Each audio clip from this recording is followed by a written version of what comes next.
안녕하십니까. 환경TV 미인혜창입니다. 경주 여진이 계속되면서 주민들에게 깊은 트라우마를 남기고 있습니다. 국내 내진 기능을 갖추고 있는 건물은 7% 정도에 불과하다고 하는데요. 골든타임 확보를 위한 제도 정비가 시급하다고 합니다. 김하늘 기자입니다. 규모 5.8의 강진이 발생한 경북 경주. 피해 복구 작업이 한창입니다. 국내에 내진 기능을 갖춘 건물은 전체의 7% 정도. 작은 지진에도 참사가 발생할 수밖에 없는 상황입니다. 더 이상 지진 안전지대가 아닌 한반도의 정확한 현실 파악과 함께 정책 개선이 시급합니다. 전문가들은 국내의 지진 대비책이 턱없이 미흡하다는데 한 목소리를 내고 있습니다. 경주 지진 이상의 강진이 발생할 확률은 언제든 존재하며 초기 대응 단계에서 확실한 매뉴얼이 먼저 마련돼야 한다는 겁니다.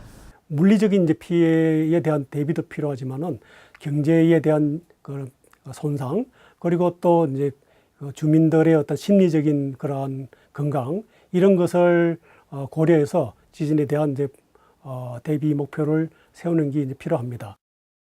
오랜 역사를 갖고 있는 경주 지역은 이번 지진으로 무엇보다 문화재 피해가 컸습니다. 활성 단층인 양산 단층 주변에 어떤 문화재가 있는지, 보존 상태는 어떤지 파악해 확실한 지진 방제 계획 수립이 필요합니다. 뿐만 아니라 일반 주택의 내진 설계 단계를 상향 조정해 주민들의 안전이 담보돼야 한다는 의견들도 나오고 있습니다. 지진이 언제든지 일어날 수 있는 단층은 지질학적으로 활성 단층이기 때문에 최대 지진 평가를 다시 하고 거기에 맞춰서 내진 설계 평가를 다시 해야 될 것 같습니다. 소 잃고 외양간 고친다는 말은 재난재해가 발생할 때마다 나오는 말입니다. 그러나 또 있을지 모를 대자연의 재앙 앞에 속수무책인 상황을 피하기 위해서는 골든타임을 지키는 정확한 매뉴얼과 천재를 인재로 만들지 않기 위한 내진 설계 평가가 조속히 마련돼야 할 것입니다. 환경TV 김하늘입니다. 환경부 산하 한강유역청이 2013년 한강 관광 명소로 지정한 강원 화천산소 백리길이 잘 보존된 원시림으로 시민들에게 큰 인기를 얻고 있습니다. 기존 유명 트레킹 코스들이 겪어왔던 환경 훼손의 전철을 밟지 않기 위해서는 정부와 지자체 간의 공조가 우선시 되어야 된다는 지적이 나오고 있습니다. 박준영 기자가 현장을 다녀왔습니다. 굽이굽이 물결치는 은빛 능선. 우를 창창 녹음을 뿜어내는 숲들이 장관을 이뤄냅니다. 미륵바위, 화천댐, 붕어섬, 서호지리 연꽃단지까지 북한강을 따라 조성된 강원 하천 산소 백리길입니다. 대자연을 온몸으로 느낄 수 있는 42.2km 거리의 산길을 따라 걸으며 한강의 역사와 문화를 체험할 수 있어 시민들에게 인기입니다. 한강유역환경청에서 실시하고 있는 한강 물길 트레킹은 이름 그대로 한강의 아름다운 물길을 따라 걸으면서 생태 전문 해설가의 해설을 통해서 자연을 보고 배우고 또 눈으로 느끼는, 피부로 느끼는 체험 프로그램입니다. 2013년 환경부 한강유역청이 선정한 한강 관광 명소 산소 백리길. 대한민국 대표 관광지로 명성을 얻으면서 지난해 방문객이 8만 4천 명을 돌파했습니다. 이름이 알려질수록 산림 훼손과 환경오염에 시달리는 다른 트레킹 코스와는 달리 이곳은 인공구조물을 최소화한 채 쓰레기 하나 없는 깨끗한 자연환경을 유지하고 있습니다. 너무 좋고요. 이 좋은 풍경과 이 물을 우리가 깨끗이 써서 잘 보존해야 되겠다는 생각이 들었어요. 한국등산트레킹지원센터의 등산트레킹 국민의식 실태조사에 따르면 성인 남녀 중 84%가 우리나라 산의 자연환경은 상당히 훼손되고 있다고 응답했습니다. 인제 아침가리 계곡은 지난 여름 쓰레기장을 방불케 했고 울릉도 트레킹 코스는 구조물들로 옛길 정치가 사라진 지 오래입니다. 역사와 이야기, 아름다운 자연환경을 간직한 산소 백리길. 천혜의 한강 상류 전경을 지키기 위해선 정부와 지자체 간 보존 노력과 함께 방문객들의 성숙한 환경의식이 우선돼야 할 것입니다. 환경TV 박준영입니다. 네, 다음 소식입니다. 치악산 국립공원에서 멸종위기 야생생물 2급인 구렁이가 인공 부화에 성공했습니다. 치악산 국립공원 사무소는 구렁이 어미 2마리가 지난 8월 20일과 31일 각각 12개와 9개의 알을 낳아 총 21마리의 구렁이 새끼를 인공 부화하는 데 성공했다고 밝혔습니다. 구렁이 아래 부하율을 높이기 위해 국립공원 측은 인공 부화기를 자체 제작해 최적의 온도와 습도를 유지시키고 인공 동면장과 야외 방사장 등을 조성하는 등 복원 연구에 주력했습니다. 치악산 국립공원사무소는 부화한 구렁이 새끼들을 자연 적응이 가능한 단계까지 인공 증식장에서 관리한 후 치악산 국립공원 내에 방사할 예정이라고 설명했습니다. 정부가 28일 제89회 국가정책조정회의를 열어 우레탄 트랙 위해성 관리 개선 대책을 논의했습니다.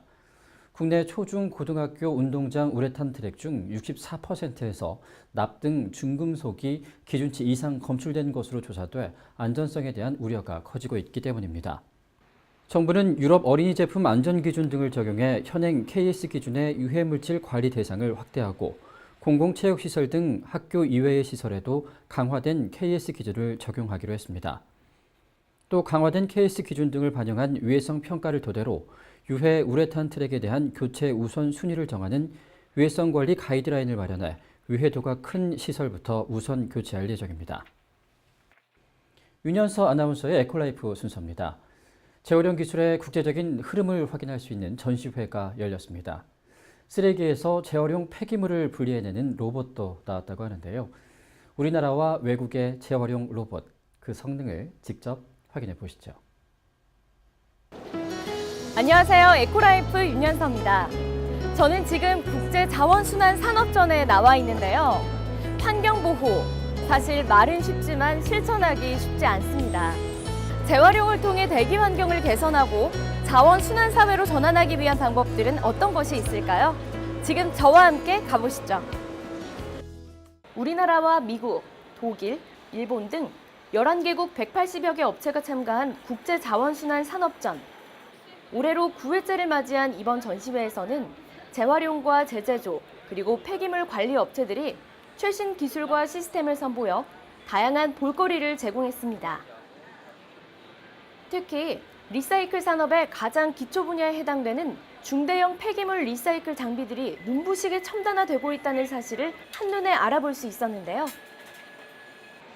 폐기물을 인식할 수 있는 눈을 가진 노르웨이의 금속 선별기와 재활용품을 자동으로 회수하는 우리나라의 에코로봇, 다양한 시연을 통해 한국과 외국의 기술 발전을 직접 체험해 볼 수 있었습니다.